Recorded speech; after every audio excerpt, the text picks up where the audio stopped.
Leo ilikuwa ni siku ya michezo ya bonanza kwa mamlaka ya mapato na timu waalikwa ilikuwa ni mamlaka ya bandari.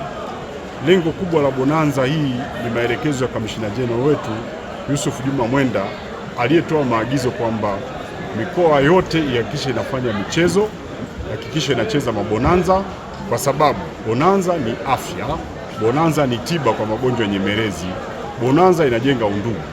Kwa sema kwamba kwa maelekezo yake na sisi leo tufanye bonanza yetu kubwa na tuwaalike wenzetu wa bandari tufanye mashindano kamili. Nafikiri mmeona michezo mingi sana imefanywa na imefanyika kwa ufanisi mkubwa, lakini lengo kubwa ni mazoezi, upendo, undugu na kujenga ushirikiano.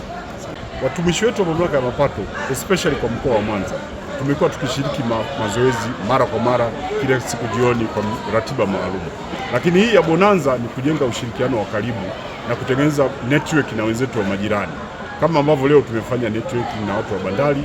Next time tutafanya na taasisi nyingine, lakini kubwa ni kujenga afya na kujenga ushirikiano kati yetu.